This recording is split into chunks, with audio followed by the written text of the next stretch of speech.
Je vais mettre l'extrait d'une émission à la suite de ce TikTok où le journaliste parle du documentaire que va sortir Mel Gibson le 4 juillet sur la traite d'enfants dans le monde.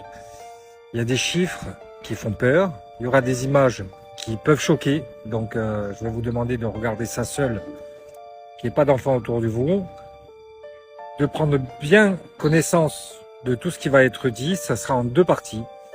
Et surtout, je vous demande de veiller sur vos enfants. C'est effrayant ce qui se passe dans le monde, c'est une réalité, ça fait peur.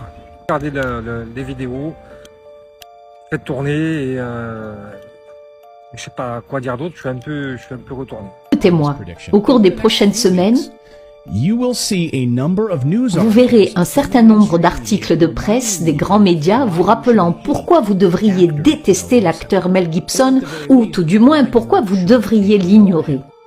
Cette campagne anti-Mel Gibson va bientôt commencer sur Mel Gibson et ce qu'il est sur le point de révéler sur Hollywood et au-delà. Nous venons d'apprendre que Mel Gibson est sur le point de publier une série documentaire en 4 parties sur le trafic sexuel mondial d'enfants qui rapporte 34 milliards de dollars par an. 34 milliards de dollars de revenus.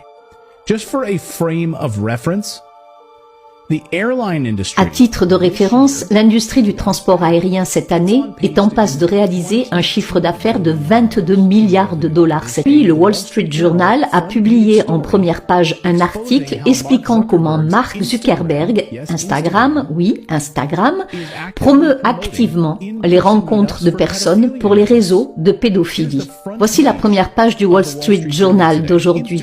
Instagram connecte un vaste réseau pédophile.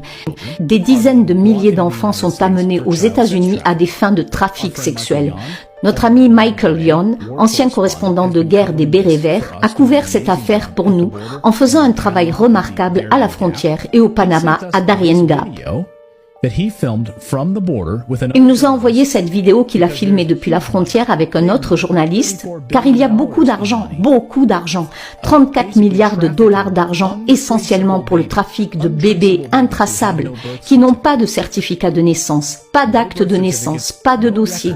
Ils sont parfaits pour le trafic sexuel. Regardez. Obviously, we've shown you guys multiple camp areas in which it is not as obvious as what we're seeing here. You start seeing nothing but children, blankets, little girls' articles of clothing, little boy or girls, little boy shoes, more little girl undergarments, little girl shoes, more little girl shoes. Another, I don't know if it's a woman or another, a girl's shoes. And there's baby bottles all the way in there. And just to show you guys,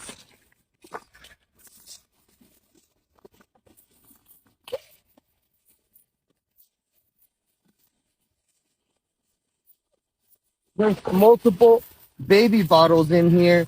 Baby formulas, little girl jackets. What's that medicine to the left? Gloves? Pacifiers. That's not a pacifier, that's a diva cup. Latex gloves. Like, they had tons of kids in here, guys. Tons of babies in here, wrapped in blankets. Their evidence is here. The government is complicit in all this. They have children out here like dogs. This is incredible. This is a child camp, guys. You can't tell me that what we're seeing here and showing you guys, this is the child camp. This is the child camp. Look, Enfamil. Somebody's bringing them Enfamil all the way out here to maintain these children before they get trafficked into the thirsty United States of America. Une seconde, s'il vous plaît. Ça me donne envie de pleurer.